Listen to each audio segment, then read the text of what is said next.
Ahoy hoy gang, if this is your first time with us, welcome, and if you're joining us from a previous video, hey, we love to see it, and I hope you're doing well. It's Season 6, the 6th season of this burger-flipping epic. We're now fast approaching the lauded 100 episode benchmark, and looking over the season, it's easy to see why it's become such a mainstay. But will the first 100 episodes be looked back on fondly, or will they just be a flash in the pan? Well, there's only one way to find out and 3 questions to be asked. What worked, what failed, what lubricated litigation will be curtailed? Time to get our fix and eat some tricks as we review Season 6. Woo! Here we go, season premiere. Hell yeah, let's go. This is where things are gonna kick off from. It's an anthology episode. Anyone else hear that buzz? I smell toast. Yeah, granted, we're getting the anthology right out of the way. It's the only one this season. That's the positives. Bob is losing hair, and Linda mentioned she probably wouldn't have noticed Bob and dumped Hugo if Bob didn't have his mustache. So the kids wonder what would have happened if Bob lost his mustache. Jean gives Bob a robo-mustache, Louise makes him turn into a circus freak, and Tina just imagines Bob as a health inspector, and Linda married Hugo anyway. Tina starts to freak out about how everything is coincidence and chaos and has to be talked down. And yeah, that's a genuinely wild thing to think about and can mess with a kid, but it just sort of drags on. It never does anything bad, it's just fine. It's an anthology episode. I'm just so tired of them. And I have to accept they're always going to be there. And you know what? In the context of anthology episodes, this is not my least favorite one. My least favorite one's coming up, and I think you all know what it is, but it's not great. It's just, I don't know. Sliding Bob's is a Dollar Shave Club sponsored 6 out of 10. Alright, second episode of the season, let's go! There's a Landship celebration coming to town, and Bob thinks it'll be great for business until they drop off 2 porta potties in front of his store, and that's all he gets. Meanwhile, Tina finds out Jordan is the ghost boy graffiti artist, and in an attempt to prove she's cool, starts going around with Jordan, helping with his jobs until she starts to have second doubts about tagging the Landship and starts to clean up after Jordan. Jordan will be played by the returning master of really good grades, Nathan Fielder. And honestly, it's a fantastic Tina episode where she's frantic, yet controlled. She's always improving as a character, and it's great to see that she's still coming into her own and not just being used to crack jokes. It's funny that it's a lot like the Beef Squatch episode, which also guest starred Nathan Fielder, where he was using Tina to get into the green room. So there is that element to it, and it feels a little too aware for that not to be the case. And also just Jordan always going like, yeah, baby, come on, give me another smackaroo, and just keeps kissing her in the most awkward way imaginable is terrific. The jokes are great. Everything about the episode is actually really refreshing compared to the anthology. It's a solid episode. And I never thought I'd see the day where a Bob story detracts from a Tina episode of all things, and yet here we are. And really, that is just the Bob story being okay. It does have a kind of satisfying conclusion, but it doesn't really do anything to bring itself over the edge. Oh look, he has a longer line than Jimmy Pesto now. That feels fresh and original. It's just, it's okay. It's genuinely still okay. We are 6 seasons in. We're coming up on the 100th episode, and if I go, you know what, that was actually really good, that was fine, that was okay, that's a huge celebration. The Landship is a blue water refreshing 8 out of 10. It's our Halloween episode. Ooh! Louise tells the family that she's never been scared before, and Bob and Linda are determined to change that. They take the kids up to a house and put on a very predictable haunted house that they're fumbling through until the power cuts. They start running into cultists and are hunted by this bearded man, and Louise starts to lose it more and more.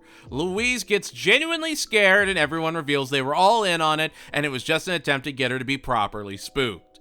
The family is willing to bring in all kinds of people, set up a house, play a pretend fake first haunted house to lull her into a sense of security, to then proceed to terrify this young girl so that she has a true and proper haunted Halloween. They are willing to give up their time for Louise to experience this. And that is genuinely so wholesome, and probably the most wholesome lawn burning I've ever seen. And deep down, you can feel right when they get to the house that it's intentionally bad. You understand just the concept of how episodes are shaped. You think, okay, Bob's Burgers, would they really put on that bad of a haunted house, especially considering what they were able to do back in Hamburger Dinner Theater? It's just, Bob's Burgers does this really great thing where it doesn't break the fourth wall, but it does play off of you being a more educated viewer. You've seen a ton of television and movies. That's just part of the human condition at this point. You understand those tropes. You understand story structure, even if you don't really realize it. And Bob's Burgers does this wonderful job of feeling familiar, like you've seen this trope before, but shaping it around how the Belchers would approach it, rather than shaping the Belchers to fit that trope. And this episode is a fantastic example of that. And it's really, really good for like 18 solid minutes of a 21-minute episode. The episode actually ends with a Boys for Now music video that everyone starts commenting over for some reason. It's just sort of there. It's just odd.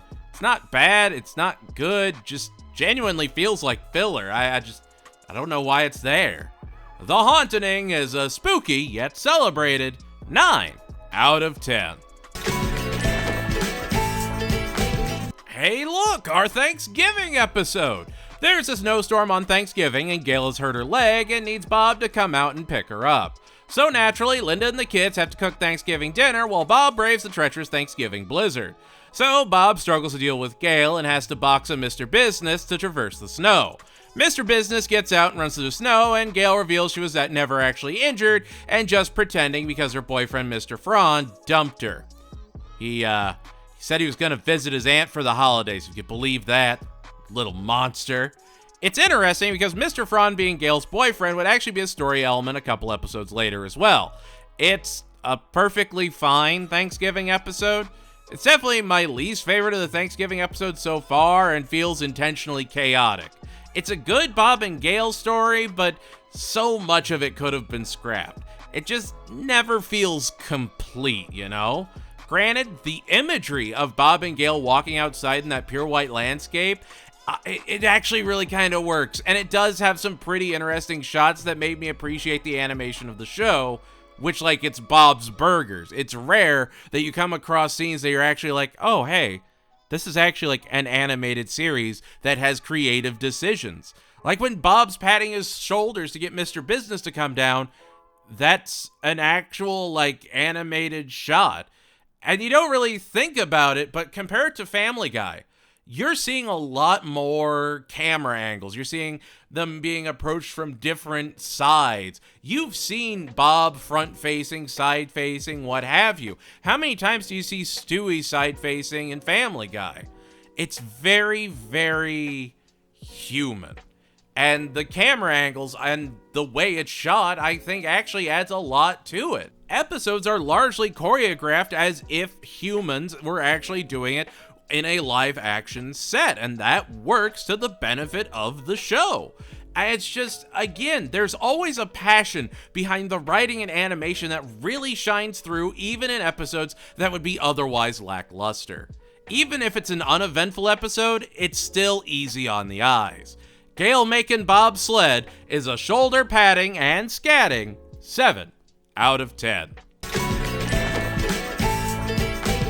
Oh hey, it's the Christmas episode. Here we go. Gonna change the game. The family is at the mall when the kids bully an old man out of a massage chair who warns them that Santa is always watching before putting on his mall Santa jacket and walking out. The mall Santa would be played by the man, the myth, the Holy Fonz, Henry Winkler.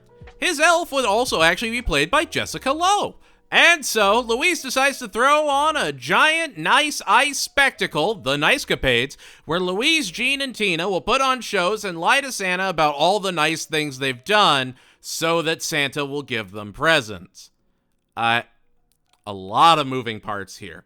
Like, on the one hand, you have the innocence of kids thinking Santa is still real, and there's the real Christmas spirit and whatnot. On the other, these kids are keeping this man from shopping for his nephew who's into nephew stuff so he can report to a non-existent Red One inspiring merry man. How did The Rock think Red One was gonna beat Oppenheimer? Why is that a thing? How? It's a bad movie. Much like, overall, this is kind of a bad Christmas episode. Because even with Henry Winkler, who is fantastic, this episode just feels simple and vapid. You can just sort of zone out, go, oh, that was nice, and go about your day. The last Christmas episode gave us some background on Bob and had him make up with his old man. This one just feels predictable and empty. It's there. It is Christmas themed, but nothing really has that Christmas spirit. How do you have an episode about a Christmas mannequin that feels more holla delightful than a mall Santa story in Bob's Burgers? It just, Nice-Capades is an honestly nice and forgettably empty 6 out of 10. Bob has a new friend, Steve, who he's invited to dinner the same night that Gayle is bringing her new beau, the kid counseling guidance counselor, Mr. Frond. Oh, and Steve's son comes, and he's a total klepto that sounds just like Jason from Home Movies, and he's honestly fantastic. I love when John Benjamin gets to do that voice. He just starts stealing, and Louise is determined to break Gayle and Frond up, even if they're super happy together. Louise just does not have a ton of great ideas this season. It's kind of annoying that back-to-back you have Louise having an idea to lie or steal, and then at the end of the episode has a change of heart and wants to do the right thing. Louise has a conscience. What a concept.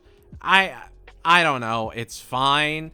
The jokes are better than the last episode. I will give it at least that. There is a lot of conversational elements, but it's another episode where it's Dave Herman, Megan Mullally, and Rob Hubel playing the people around the family. I don't know. I feel like Steve might have worked better if he was played by someone else. Otherwise, it's just, oh, that character's voice I've heard 8 times before in the last 10 episodes. Yay. He's not bad, don't get me wrong. I absolutely love the actor. It's just, he doesn't really work for what Steve's doing in this episode. You know, you even give him to like an Andy Daly or Larry Murphy.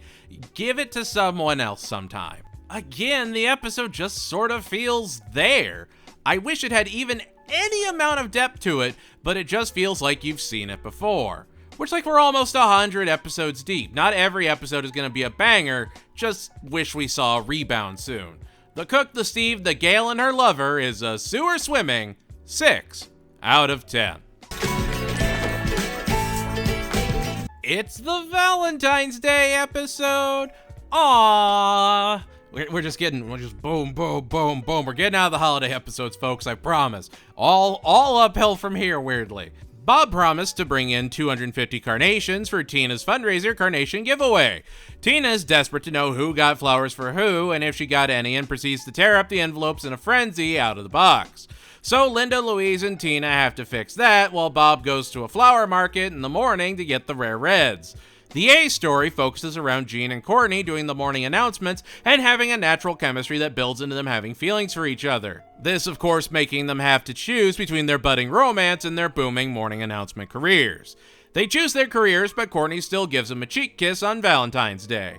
It was a lot going on at once, but honestly, the Jean-Courtney story really kind of works. It's a perfectly serviceable Valentine's Day episode that involves everyone to some degree, and you actually have something to hold on to. Nice-Capades basically just had Bob go shopping. Now, Bob has to go shopping early in the morning and has to bring the flowers. See? It's different now. And there's even that scene where Bob and Linda acknowledge that they didn't get each other anything and just agree to make out. That's great. They were aware that this is a weird, fast Valentine's Day episode, owned it, and made it Bob's Burgers. It's all the small adjustments that make this episode actually stand out and give it that much more impact. The Gene and Courtney show is a florist license requiring 8 out of 10.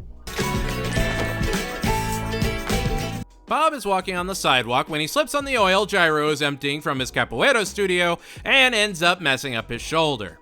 Bob has to go to a lawyer and finds out he should sue Gyro to cover the expenses.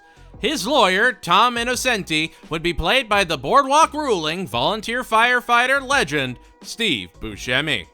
The kids learn about the power of legal letterhead and open their own law firm to start threatening suits if they don't get what they want. Gyro offers to help Bob heal and even starts to live in the basement and teaches classes down there. Honestly, just great to have John Glazer back. Gyro is still great and Steve Buscemi fits too well into the episode. He's a fantastic voice actor, he's done it before, but just hearing him be so natural and baseline with no real exaggerations is kind of wholesome in a way. He's just being Steve Buscemi, and I really love that, as odd as it is. And there's a very important thing that sticks out. Gyro isn't an inherently bad guy, just really kinda oblivious. He genuinely wants to help Bob and does feel some amount of guilt for what happened, and there Bob goes making friends. Bob's a friendly guy. It's perfectly understandable people would want to be friends with him, and that's great. The characters are muted and human enough that they can have changing relationships with one another. What an idea. The kids get caught, Bob gets fixed up and gets Gyro his old place back, and everything has that natural return to normal. Like it's just a good, easy viewing Nothing Bob's Burgers episode. It doesn't need an emotional core or anything because it's just great jokes and a dumb story that just glides to the end. I was honestly kind of tense in this season getting up to this episode. I was wondering, how's this going to compare to this or that? And then I get to sexy dance healing and I just kind of relaxed. It was the first episode that I just understood what's going on this season. It's just gonna be good, human Bob's Burgers stories. Sexy Dance Healing is a scrunchy earning, well-oiled 8 out of 10. Boing! Louise wants a new couch and the family votes against it. So she decides to saw the support of the couch so it falls apart when they sit on it and they have to get a new couch anyway. What? Louise is way more volatile this season. Like really? Do we pump all the Louise love into the haunting and just let her be this little jackass for the rest of the season? She's just kind of the worst in this episode.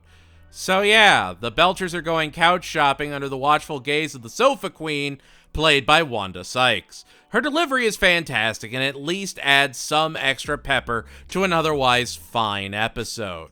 Oh, the original couch got taken by a band called the Couch Burners that burn couches. So then they trade their new couch for the original one so they can all go home and sit on their memories.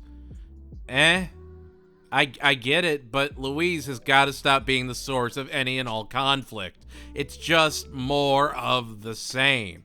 And I enjoyed the Couch Kingdom, I really did. It's nice seeing the Belchers going away from the restaurant. They're in a factory area that we'll see later on. They're in the Couch Kingdom, which is great. Just seeing them interact with more and more people builds out the city. And like, who doesn't love Jordan Peele going boing? It's great, but it could only carry an episode for so long.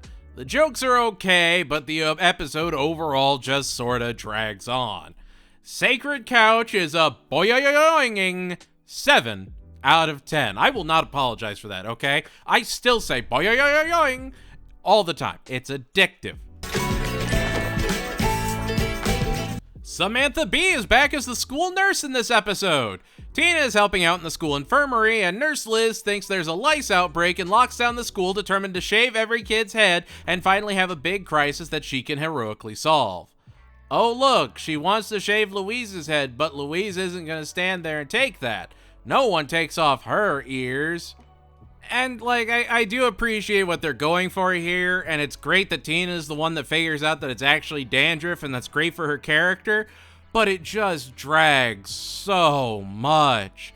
And, like, the big twist that it's all fake feels super telegraphed, which is fine, just a little watered down. Samantha Bee sells it just a little too much that she wants to be a hero, and this is all, you know, just a way for her to be cooler, but she's not wearing her glasses, so she didn't see correctly. It's like, just kind of, Oh, and Bob gets new cushions they has to get the farts out of so they don't blast ass when someone sits on them. It's another just perfectly okay episode, and really kind of shows that the stories don't have to overlap, and I'd be curious if they intended for it to happen that way. If they come up with Bob restaurant B story ideas and A story ideas about the kids or the school or something, and just smack them together to see what works best. And it's just, this is the season when things really started to sort of flatten out.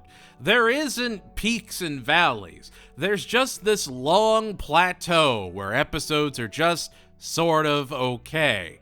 There are still great episodes this season, don't get me wrong, but we're sort of moving into that very familiar territory.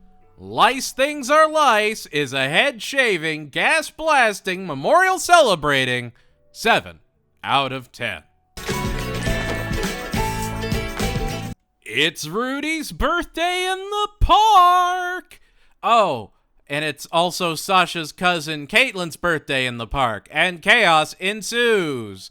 Caitlin would be played by Beth Dover. So yeah, they deliver a bouncy castle to Caitlin's party and not Rudy's since they thought there was a mistake, and Louise leads the party in an attempt to steal Caitlin's bouncy castle and get it into the pond so they can't enjoy it while Rudy gets to bounce, even though Rudy just wanted to do his puppet show. Oh, and a pigeon gets into the restaurant. So, you know, exciting things are happening for everyone today. Oh look, Louise has a crisis of conscience and realizes that this isn't what Rudy wants and tries to make things right while they're in the ranger station. Oh, Bob is taking a bath with the pigeon and has conquered his fear. So nice. The Bob Pigeon story was better than I thought it was going to be, and it was fun to see Sasha, but it was really just more of the same at the expense of Rudy. You've seen it before, and it never takes any risk that would make it stand out in any spectacular way. It honestly felt a lot like the kids rob a train, even having Rudy's dad flirt with Caitlin's mom. It just sort of sits there, feels awkward, and then concludes with Dave Herman yelling at everyone, which is how too many episodes end up. I love Dave Herman, don't get me wrong, but I'm so tired of him being every security ranger, every Mr. Fran Bronca, whatever. He's always there. And like, you genuinely feel for Rudy, don't get me wrong. Rudy is still a fantastic character. You want him to have his little puppet show and just be the best little Rudy he can be. It is a great Rudy episode, but otherwise it's just sort of there. House of 1,000 Bounces is a preteen startup celebrating 7 out of 10. Gene hears tale of a two-assed goat and takes the rest of the kid group to search for the mystical creature and has to keep them roused with motivational speeches so they stay inspired to keep going on their journey of destiny. I will say, it's a Gene-led adventure, and he is so passionate about it that he's willing to carry kids through poison ivy so they don't get rashes. He's willing to sacrifice for this spectacle and shows he's not just all talk. Gene faces his fears for something he wants to see, and the fact that Zeke is all on board for it actually makes the episode shine. It's a really solid kid episode that I would actually probably revisit from time to time. The B story has Bob and Linda competing at their version of horse when the restaurant is slow. They get super competitive and mellow out by the end of the episode. It's a perfectly fine and predictable B story attached to an actually standout Gene story that makes the episode weirdly one of the best of the season. It's got great energy, fantastic music, and overall the jokes are the sharpest we've gotten yet. Stand By Gene is a napkin tossing 9 out of 10. Critter is locked up and needs to put up bail so he can get to his first day at a retail store to stop his biker ways and be a dad. So Bob has to go and sell a bike for Critter with the kids while Linda babysits the wee baby Hurricane sidecar. Linda takes sidecar to a baby jamboree thing and he goes crazy since he needs his nap and gets violent when he doesn't get those sweet, sweet Z's. Bob has to sell the bike to just some salary man and it gets stolen by another man of business and they have to get it back, fixed by the snakes, and then sell it so Critter can go to his worky job and make up with the snakes. Other than it being another Reno 911 reunion episode, it's okay. It's not the strongest Critter episode, but it's not the weakest either. It's perfectly there, which is just the common theme of the season, I guess. The jokes are fine, both stories are a little dragged out, but it's still easy viewing. Sometimes you just need to turn your brain off and watch a show. And honestly, episodes just kind of blur together after a point. It's great to see Critter's growth and see how the snakes have evolved and how they'll keep showing up throughout the series, and would actually be one of the evolving elements of the show. Critter and Mudflap and the crew have actually grown. They've become parents. They've become responsible. They are changing, and with them, the stories you can tell with them change. And that actually really works for them. It's like if Snake from The Simpsons all of a sudden just started running a grocery store. You can tweak characters. You can evolve characters. We saw it with Gyro. If you give characters room to change, you are given more opportunities to make those characters feel unique. I know this all sounds super simple, but when you have caricatures rather than characters in, say, Simpsons, Family Guy, and even American Dad to an extent, it detracts from the potential. I actually think that's why I have such a problem with Louise this season, because it's usually Louise does bad thing, has conscience, changes mind. She needs to just be a kid sometimes. It's okay. It's frustrating. But Wag the Hog is totally fine. It's an episode I've revisited. It's an episode that does have good jokes. It is a funny episode. It just doesn't have that oomph that puts it over the top.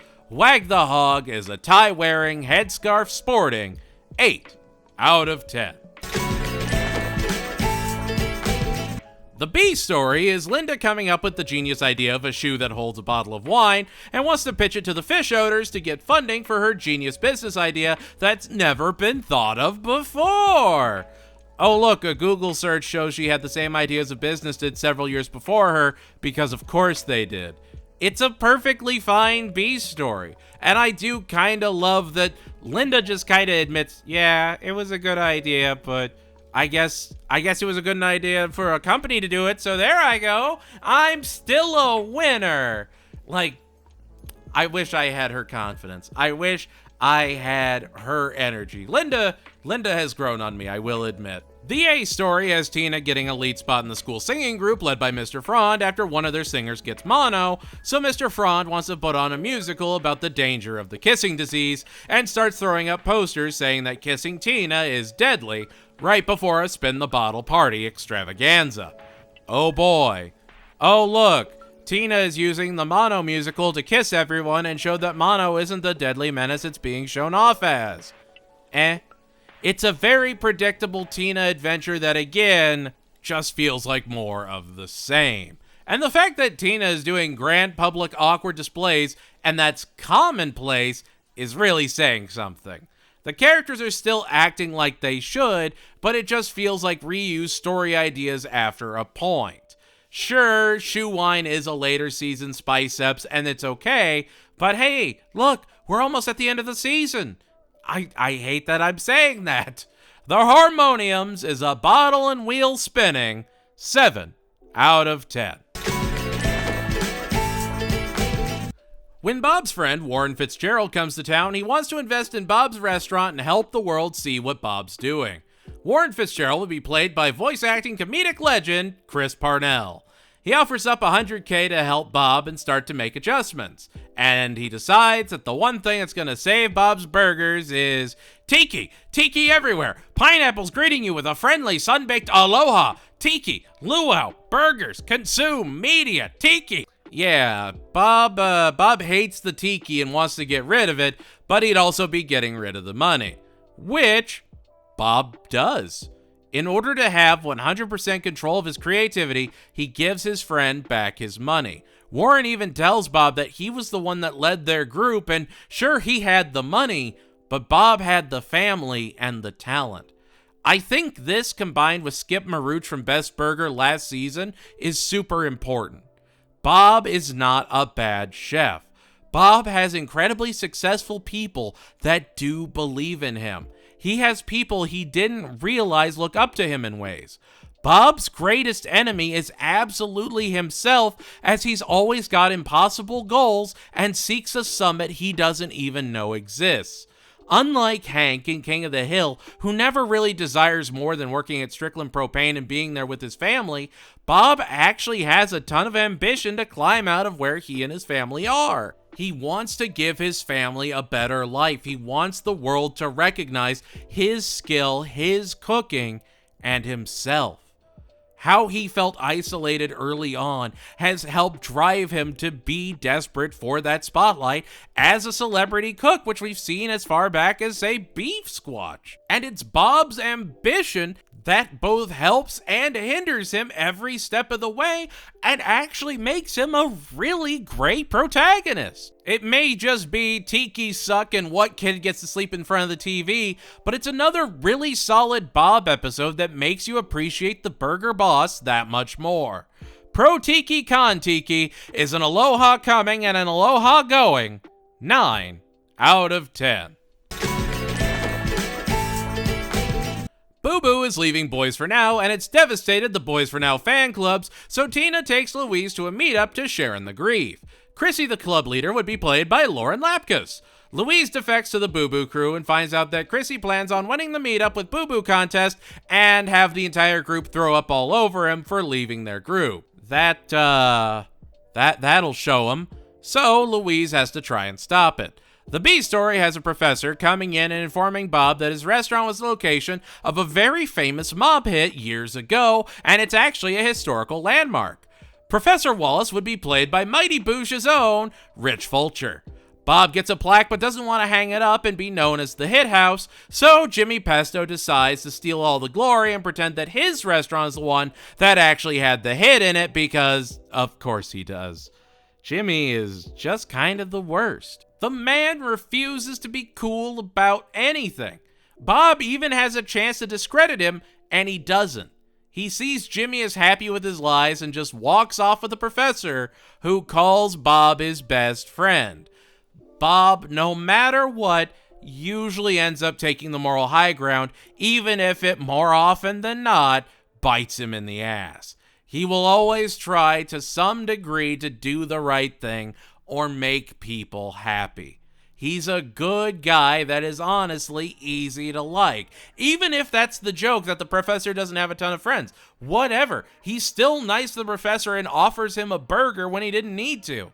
Bob gives out so much free food that we don't appreciate.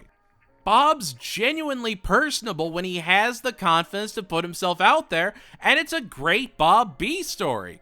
And the Boys for Now stuff was honestly fine, and it was great seeing Louise using a campaign to try and win the contest. This is a solid Louise episode where she's not having a crisis of faith and has to fix what she did by the end of the episode. She's actually fighting back against another antagonist. She is not the source of conflict. It is so refreshing to have a normal Louise episode for a second. Bye Bye Boo Boo is a roller coaster ride of a 9 out of 10. Tina has an imaginary horse friend, Jericho, played by ant-themed funny man, Paul Rudd. Tina wants to go to horse camp and make real horse memories, which would probably push Jericho out of her mind entirely, which makes them both have a crisis of identity, which the more I watched, the funnier it got. The fact that Tina was arguing with an imaginary horse that she's the real person was perfect. Every time I come back to this episode, I find another thing to appreciate. Bob sacrifices fixing the fryer so he can send Tina to a local horse camp, while Linda hosts restaurant camp for Gene and Louise, who look at it as a way of getting out of actually working in the restaurant. So basically just synchronized swimming again, right?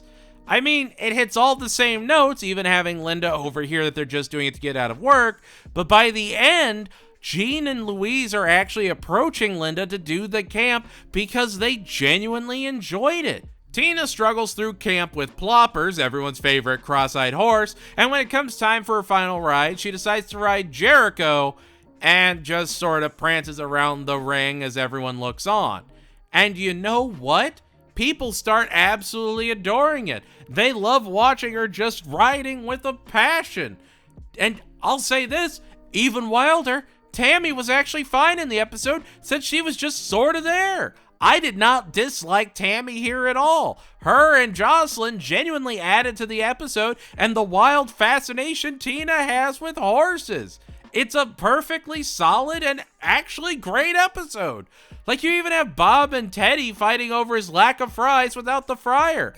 There's so much going on that no story stalls and they all get the right amount of time to shine. I love this episode, and the more I watch it, the more it genuinely grows on me. It feels like a truly complete and fleshed out idea. The Horse-irer is an existential crisis avoiding, proudly prancing, 10 out of 10.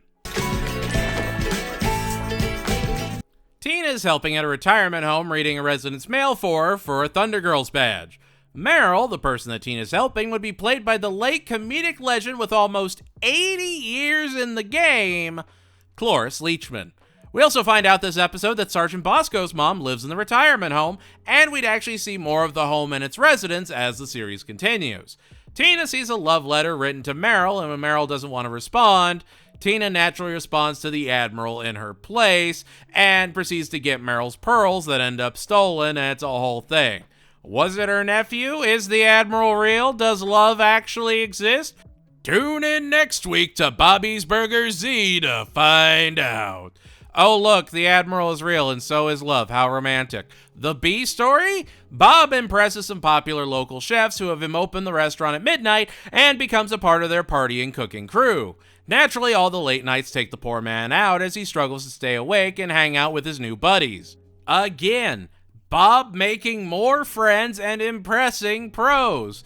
It was such an ongoing theme that Bob only had one friend in Warren Fitzgerald or Teddy, but even those are questioned with the existence of Mort, of Ron, of, at this point, Mr. Fishoder, and so many others. Bob has friends. He's a likable guy, and this is really kind of how you rehab his image and sort of elevate his status. Sure, by the end he's having Linda tell the crew he's dead so he doesn't have to go out with them, but the fact he's included at all is such a great touch. The episode is another solid banger. It actually has some depth to it and a heartfelt story.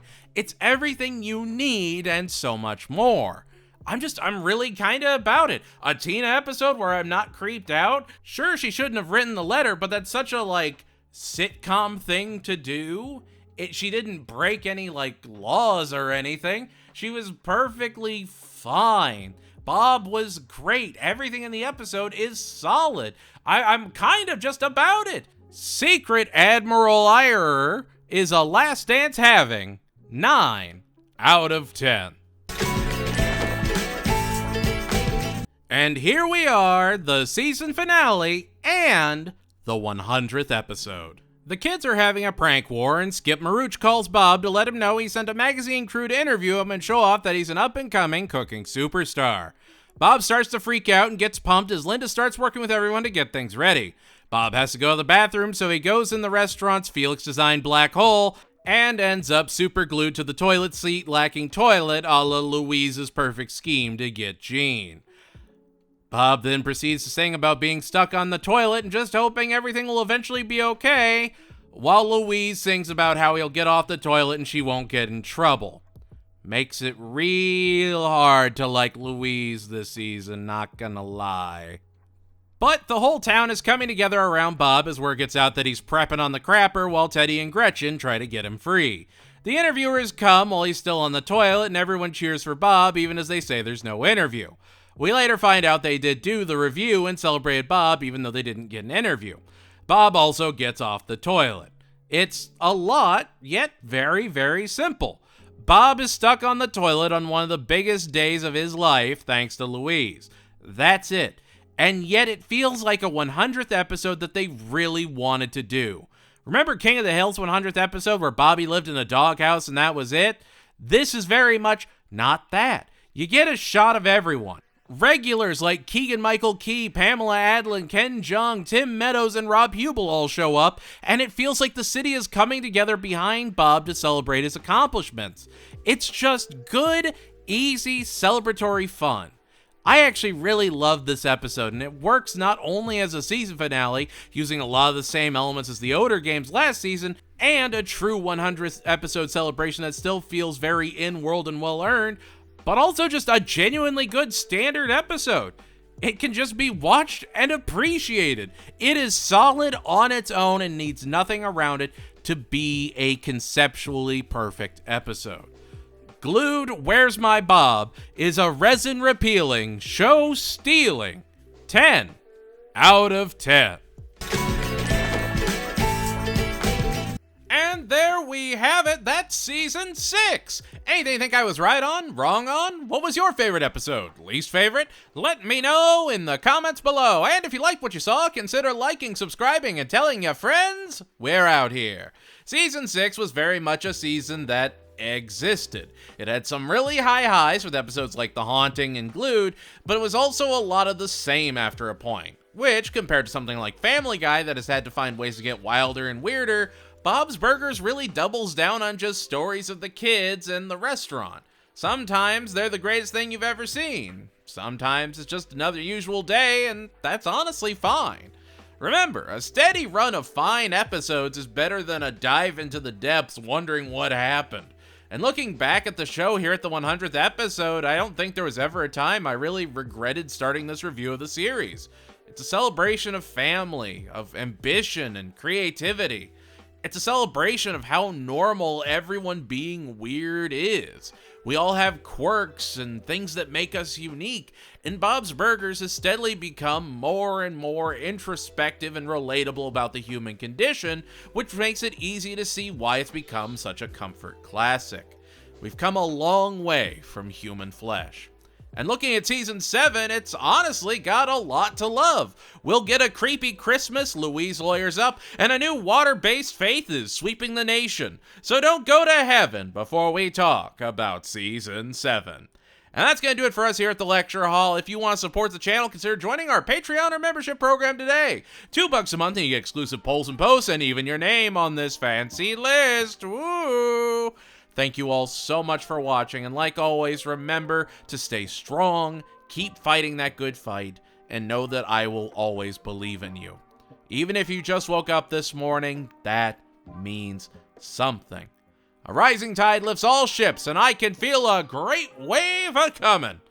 Goodbye, everybody, and I'll see you all next time.